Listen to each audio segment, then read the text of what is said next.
baton, it forces my hand to only be able to do things. When sometimes I like to like grab the flutes and like Choke them? well, not choke them, grab their heart and squeeze it. And just the separation of the different sides, but it's here in case you want me to use it. No, it's fine. I was just curious. What would Professor Davis tell you? Professor Davis never uses a baton because he leaves it in his office, but he would tell me. Is that because you guys didn't get it or something? Yeah. But he tells, my first semester, I was just imitating him, and he asked me to use a baton. Yeah. But recently he's. No, that's okay. I was just curious. Okay. So I'm out of breath. No, you were working hard. I mean, you were very excited. I think you enjoyed playing. You were clearly very engaged with them. That's all great. Like, all that is really, really exciting. Tell me about what you heard. Like, talk me through a couple of things. This is when I wish I had some really fun headphones that I could put on, I could plug into your brain and sit over there and listen to your inner voice, like, while you're going through. So tell me the things that you were hearing. Because you went after some things. You were going after stuff. So tell me about things you heard. Things I heard.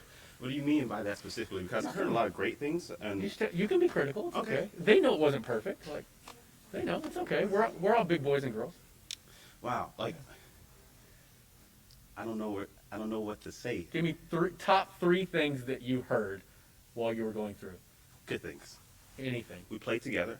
There were a lot of times where I was like, hey, we're going to make this phrase go to here, and they responded to that. Yeah. And there were some times where I was like, hey, more, from this section, little breaths.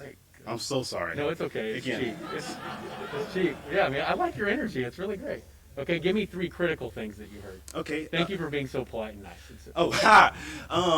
Let me see. Balance-wise, there's some sections where so many repeats, we have to do different things with balance and dynamics. Okay. We could just be more attentive to those things.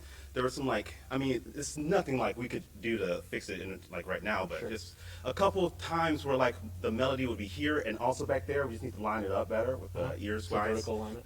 Yeah, and then some articulation things and some balance things with percussion too. Okay. Tell me, what is your background before you went to UMKC? I did my master's at LSU. Okay. I taught high school band. Oh, that's right. I knew that. And you taught high school band before that? Yes, sir. In Louisiana or where? Memphis, Tennessee. Born and raised. Tennessee. Oh, in Tennessee. Yeah. Nice. So you've kind of been all over the place a little bit. Yeah. Kind of explored some different parts of it. I love that. I love hearing people that leave their hometown and go somewhere else. It's just you can only grow when you're uncomfortable, right? For sure. So when you go to a different place, it's just makes you a little uncomfortable, and that's good because you become a better human being and a deeper person, and the culture in all those places is very different too, which is kind of fun. So, okay, cool. So, where can we start? My biggest thing is I felt like there were times where you were so excited all the time that I felt like you could dial it actually back just a little bit and just let them play. Mm-hmm. Like it was almost like you were making this look harder than it actually is, And that's just because you were so energetically involved.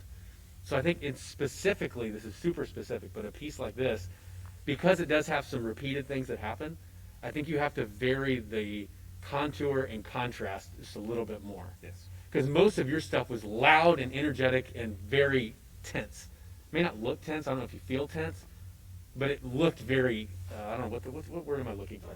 Every muscle in your body was engaged the entire time. Yeah, and so I would love to see you kind of relax some of that and just let them go and see what happens. Okay. Does that make sense? Yes, sir. Okay, why don't you pick any spot? We can start from the beginning.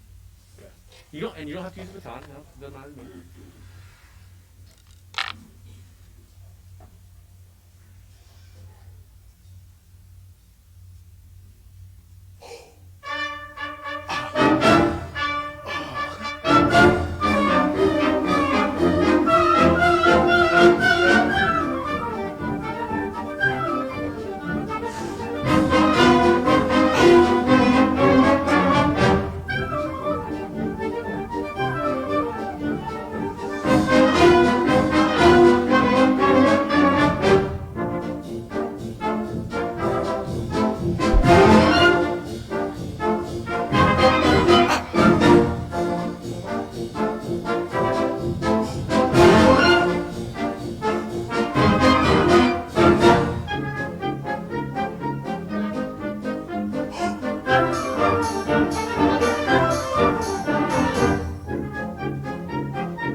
Too is for me is that sometimes the gestures are it's schizophrenic almost. Like you're boom, change something, boom, change something else, boom, change something else, instead of it being organic as you move through a phrase.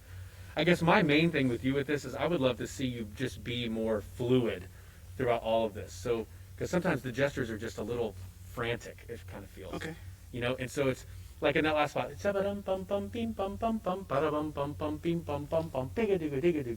save the energy for when you need it. Save that. Okay. But you're giving it away super early. Yeah. You know, then you have nothing else. You have nothing more to give that's different. Okay. We're going to talk about this at 1 o'clock today.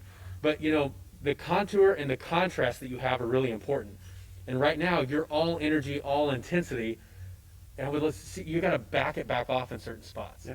So think of it like a spectrum. You know, like right now, you're over here at a 10. I want to see you go all the way to the other side at a 1. Okay. Almost too relaxed. Yeah. And then play in between that. Okay. So there's just more variance, more contour. Yes, sir. I think if you did that, it would literally take that to the next level. It's exciting to play, right? But I think if you rehearse like that every day and you perform like that every day, A, you're going to be exhausted, you know, but B, it's a lot for them all the time. Have you guys ever met people that just seem like they're the happiest person on the planet, everything is great, right? And like they've never had any dark moment in their life. Do you know what I'm talking about? That's me. Yeah. I'm sorry. No, it's okay. Right? You know those guys, and you look at them and you're like, something's got to be wrong with you. Like, there's got to be something. You know, like you have to have a dark moment. You know, I mean, I can think of 3 people in my life that are like that. And then all later in life, they had something happen and now they've kind of mellowed out a little bit. I mean, I'm all about ultra positivity. Like, that's one of my go-tos, you know, is perpetual optimism. Wake up every day and I'm like, I'm thankful that I can get out of bed.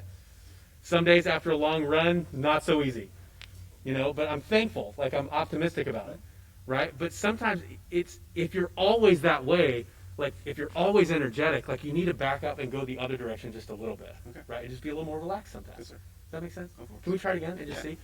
See if you can just dial back the spectrum just a little bit. Can we start at It's that very section? exciting. I mean, and this is really stuff just to, my preference, just to take it to the next level. Yes, sir. I think what you're doing is great. Thank you. And when you get a job and, you know, they pay you to do this, your players are going to love playing for you. Because you have that energy, you have that charisma. Don't ever get rid of that. Thank you. Thank you. Can we start at rehearsal marking 3? Rehearsal marking 3.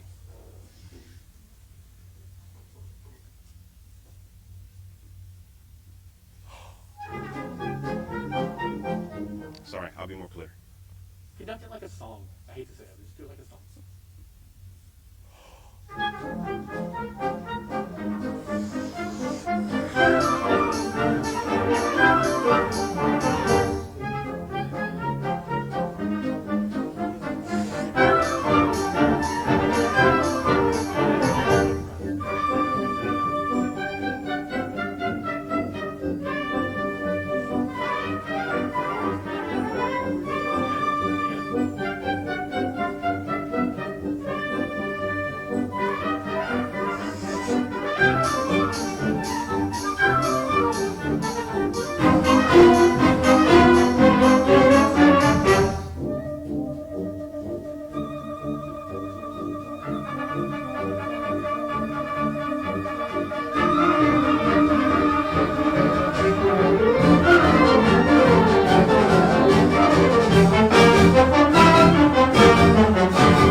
Okay, so I'm going to introduce a concept with him that we'll talk about a little bit more this afternoon in our afternoon session.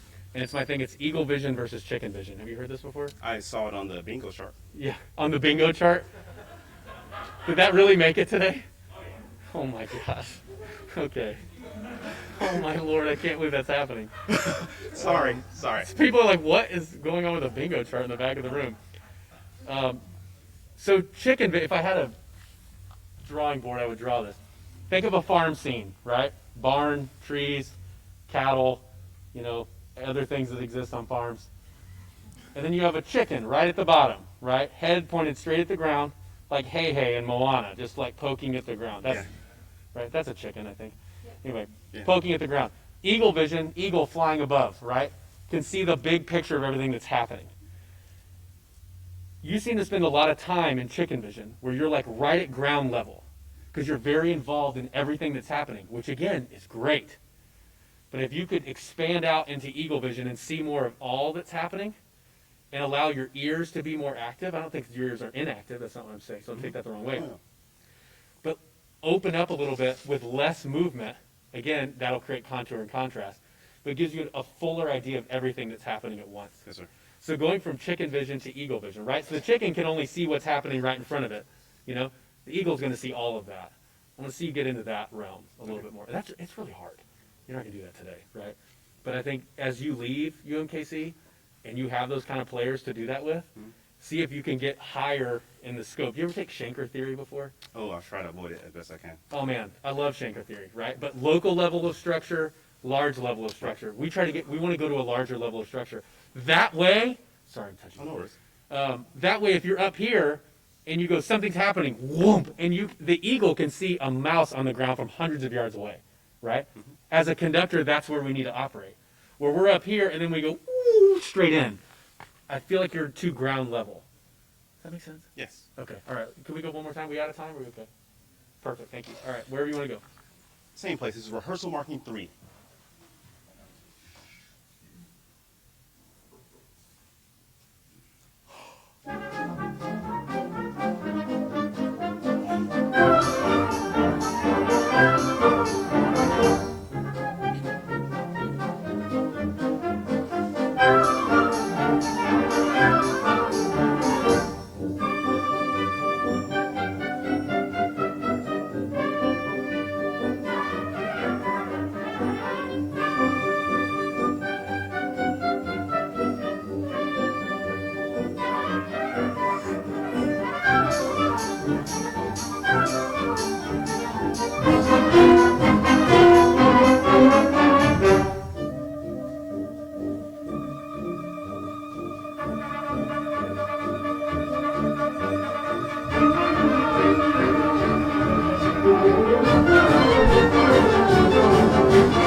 This is the last thing I'm going to leave you with, and I want you to think about this the rest of the day. Yes, sir. I want you to try to put your ears in front of your hands. Right now, it appears visually that your hands are in front of your ears. That way, your hands will start to move less, and your ears will be hearing more.